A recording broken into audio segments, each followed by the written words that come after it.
వైఎస్ఆర్సీపీ రాష్ట్ర అధ్యక్షులు జి మనోహర్ రెడ్డి గారు ఆదేశాల మేరకు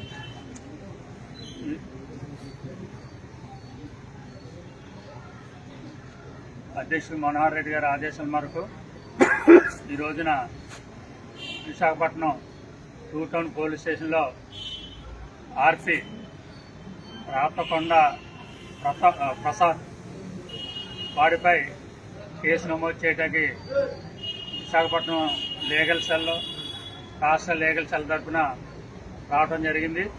ఆల్రెడీ ఎస్ఐ గారికి కంప్లైంట్ ఇవ్వడం జరిగింది. ఎందుకంటే ఆర్పి అన్నవాడు మాట్లాడితేనే తినంగా రాదు. అటువంటి వాడు ఈ రాష్ట్రంలోనే రాజకీయ పరంగా కానీ సాంఘికంగా పరంగా కానీ విజయనగరం అంటే బొత్స ఫ్యామిలీ గుర్తొస్తుంది. అటువంటి ఫ్యామిలీ నుండి వచ్చిన బొత్స సత్యనారాయణని ఈడు బుడ్డగాడు అంటే ఒక విధంగా చెప్పాలంటే రాజకీయాల్లో ఓనామాల తెలియని వ్యక్తి అటువంటి స్టార్ పొలిటీషియన్ని విమర్శించడం, వాడి యొక్క బాడీ లాంగ్వేజ్ ఎలా ఉందంటే చాలా దారుణంగా ఉంది. అతని మీద డిఫర్మేషన్ కూడా వేయచ్చు. మరి అది మా లీగల్ సెల్ కాకుండా వైఎస్ఆర్ పార్టీ చూసుకుంటుంది. మేమేంటంటే వీడికి ఎవరైతే లైపిచ్చారో జబర్దస్త్లో అటు చూడటాకే భయంకరంగా ఉంటాడు మనిషి. అటువంటి వాడిని రోజమ్మ అని పిలిచేవాడు జబర్దస్త్లో ఉండగా. ఎక్స్ మినిస్టర్ కూడా ఆవిడ ఇప్పుడైతే జబర్దస్త్ నుండి బయటకు వచ్చిందో ఇంకా ఆవిడని కూడా ఒక తల్లిని కాకుండా అక్కని కాకుండా చెల్లిని కాకుండా చాలా దారుణంగా మాట్లాడాడు. అప్పుడు మరి రోజమ్మ చాలా పెద్ద మనసుతో క్షమించింది. కానీ ఇలాగే వదిలేస్తే ఏసిన రాయకుండా ఇరిపెక్కితే ఎర్రోడో నెక్కినట్టు ఈ రోజున బొత్స సత్యనారాయణ గారిని విమర్శించే స్థాయికి ఎదిగాడంటే ప్రభుత్వం దాన్ని సపోర్ట్ చేస్తుందని మేము భావిస్తున్నాం. అటువంటి వ్యక్తి మీద చర్య తీసుకోకపోతే ఈనాడు కూడా ఇలాంటి బుడ్డగాళ్ళు ఎంతో మంది రెచ్చిపోతూ ఉంటారు. మనం కూడా ఫేస్బుక్ లో చూసాం. హ్యాండిక్యాప్ట్ ఆడు మాట్లాడే తీరు ఎలా ఉందంటే ఆవు గట్టును మేతే చేలో మేతే దూడ గట్టును మేత సామెతగా అధినేత ఎలా ఉన్నాడో తన ఫాలోవర్స్ కూడా అదే విధంగా బిహేవ్ చేస్తూ శ్రీ బొత్స సత్యనారాయణ గారు దారుణంగా మాట్లాడినందుకు ఆర్పీపై క్రిమినల్ కేసు తీసుకోమని మేము కంప్లైంట్ ఇవ్వడం జరిగింది. ఇటువంటి వ్యక్తులు ఈ రాష్ట్రంలో ఇప్పుడైనా కంట్రోల్ కాకపోతే హోమ్ మినిస్టర్ గారు పదవికి రాజీనామా చేయమ్మా. నువ్వు శాంతి భద్రతలను కంట్రోల్ చేయలేకపోతున్నావు. శాంతి భద్రతలను రెచ్చగొట్టే విధంగా ఆర్పీ మాటలు ఉన్నాయి, అలాగే గూనోడు మాటలు కూడా ఉన్నాయి. ఇలాంటి వ్యక్తులు చాలా మంది మాట్లాడుతున్నారు ఫేస్బుక్ లో. వాళ్ళని క్రిమినల్ చర్యలు తీసుకోవాలని ఇందు మూలంగా తెలియజేస్తూ నా పేరు పాక సత్యనారాయణ, లీగల్ సెల్ రాష్ట్ర అధికార ప్రతినిధి. ఏంటమ్మా కిరాక రాజు మీడియాల ముందుకు వచ్చి దమ్ము చైన్యం నా పొడపల్లాగా అంటూ పిచ్చి కుక్క వాగినట్టు వాడుతున్నా సోలూడిపోగలదు జాగ్రత్త. దమ్ము గురించి ముందు నీ కొంతవి ప్రభుత్వ పెద్దలే మాట్లాడారు.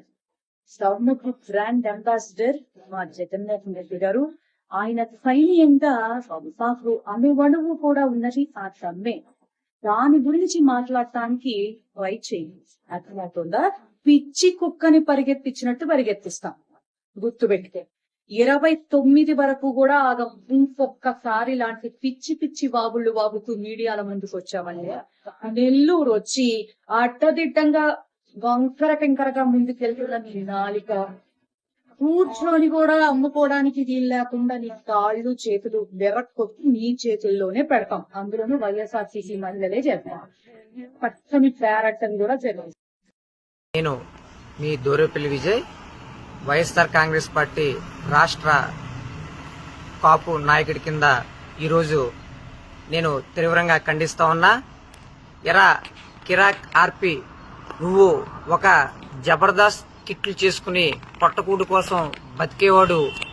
ఈరోజు నువ్వు ఉత్తరాంధ్ర జిల్లాల కాపు నాయకుడు, రాజశేఖర రెడ్డి గారి గవర్నమెంట్ లో మంత్రి కింద పనిచేసి, పిసిసి ప్రెసిడెంట్ కింద పనిచేసి, అలాగే జగన్ గారి గవర్నమెంట్ లో ఒక మంత్రి కింద కూడా పనిచేసి, ఈరోజు ఎమ్మెల్సీ కింద బాధ్యతలు నిర్వహిస్తూ శాసన మండలి ప్రతిపక్ష నేత కింద ఉన్న బొత్స సత్యనారాయణ గారిని ఈ రోజు నువ్వు ఒక బాడీ షేపింగ్ గురించి మాట్లాడతాం చాలా నేను తీవ్రంగా నిన్ను హెచ్చరిస్తా ఉన్నా.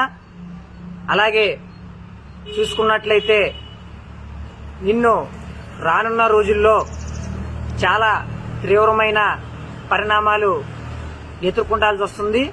గమనించుకో. నువ్వు ఏదన్నా ఉంటే నీ వెనకాల ఈ రోజునున్న నాయకులు ఎవరో కూడా నీకు రారు.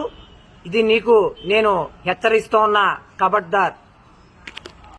నమస్తే అండి, నేను మీ చిరంజీవి.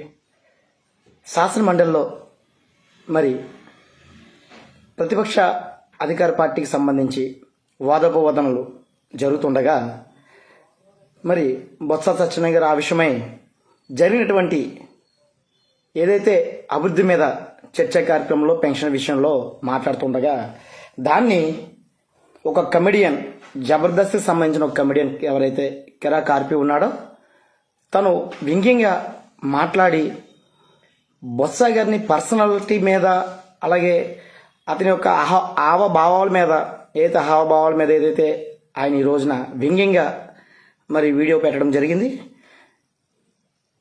కిరా కార్పి అన్నవాడు జబర్దస్త్కి వచ్చినప్పుడు 2 కాళ్ళు పైకెత్తి ఇలా టక్ టక్కును కొడుతుంటే పాప మీరు రోడ్డు మీద అడుక్కునేవాడు ఇప్పుడు జబర్దస్తులు అడుక్కుంటున్నాడు కదా అనుకున్నాం. మనం ఒక మీడియాలో ప్రజలకు ఏదైనా విషయాన్ని చెప్పాలనుకున్నప్పుడు చాలా డిగ్నిటీగా మనం బిహేవ్ చేయాలి.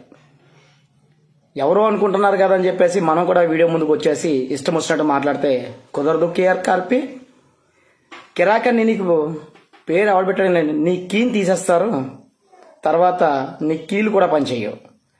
కాబట్టి బొత్స సత్యనారాయణ గారు అన్న ఆయన్ని మేము ఉత్తరాంధ్రని కాకుండా ఉభయ గోదావరి జిల్లాలో కూడా గౌరవప్రదంగా చూసుకుంటాం. పెద్ద ఆయన అని మేము ఆయన్ని మరి సంబోధిస్తాం. అతను ఆ స్థాయికి వెళ్ళినప్పుడు కూడా ఏ ఒక్క నాయకుని కూడా ఆయన ఇంటర్నల్గా దూషించడం కానీ వేరే పదజాలాలు కూడా వాడడం కానీ అన్పార్లమెంట్ లాంగ్వేజ్ వాడడం కానీ ఇప్పటి వరకు నా ఊహ తెలిసాక కూడా చూడలేదు. కాబట్టే ప్రతిపక్షాల్లో ఉన్నటువంటి నాయకులను కూడా ఎంత గౌరవప్రదంగా ఆయన పలకరించడం కానీ ఆయన అధికార పార్టీలో ఉన్న ప్రతిపక్షంలో ఉన్న ఏ పార్టీలో లేకపోయినా ఆయనకి సముచిత స్థానం అన్ని పార్టీలు కూడా ఇస్తూ ఉంటాయి. కాబట్టి ఇటువంటి కమెడియన్ని టీడీపీ కంట్రోల్ చేయాలి. ఎవరి మీద పడితే వాళ్ళ మీద ఇటువంటి వ్యంగ్యాస్త్రాలు వేయడం అనేది మంచి పద్ధతి కాదు. ఇంకొకటి వైఎస్ఆర్ కాంగ్రెస్ పార్టీ నాయకుడిగా ఒక తూర్పుగోదావరికి సంబంధించిన నాయకుడిగా నేను మాట్లాడమే కాకుండా పార్టీలకు అతీతంగా ఎవరైతే మా జాతి బిడ్డలు ఉన్నారో అందరూ కూడా దీన్ని ఖచ్చితంగా ఖండిస్తారు. ఎందుకంటే పార్టీలు వేరు, ఇక్కడ నాయకత్వం వేరు. మేమంతా కూడా ఆయన్ని ఒక జాతికి సంబంధించిన నాయకుడిగా మరి ఆయన వచ్చినప్పుడు ప్రతి చోట కూడా ఆయన విష్ చేయడం జరుగుతుంది పార్టీలకు అతీతంగా. కాబట్టి జరిగినటువంటి విషయాన్ని శాసనమండలిలోనూ అసెంబ్లీలోనూ వాళ్ళ తాలూకా నాయకులు మాట్లాడుతూ ఉంటారు. దానికి ఇబ్బంది ఏం లేదు. కిరా కార్పి నువ్వు కాస్త జాగ్రత్త అమ్మా, పాపం నీ వల్ల నీ ఇంట్లో ఫ్యామిలీ ఇబ్బంది పడే పరిస్థితి ఉంటుంది. కాబట్టి ఇటువంటి కార్యక్రమాలు, ఇటువంటి వ్యక్తిగత దూషణలు, ఒక మనిషికి సంబంధించిన వ్యక్తిగత దూషణలు చేయడం వల్ల నీకు ఒరిగేదేమీ లేదు. కాకపోతే ఇబ్బంది పడే పరిస్థితి రానున్న రోజుల్లో ఉంటుంది.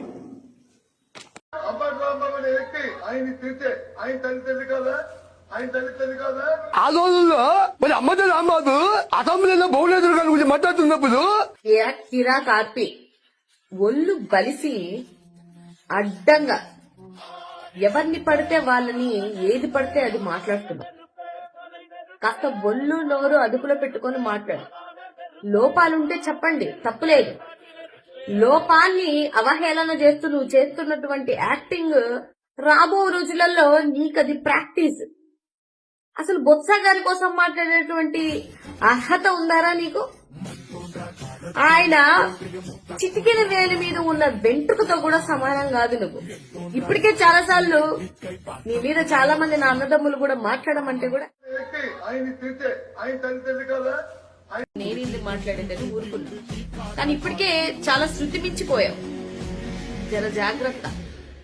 ఉత్తరాంధ్ర ప్రాంతానికి వస్తే సొరకి ఎరేసినట్టు వేసేస్తారు నిన్ను. ఎవరిని చూసుకొని రెచ్చిపోతున్నావో, ఎవరిని చూసుకొని విచ్చలవిడిగా ఆడవాళ్ళని లేకుండా,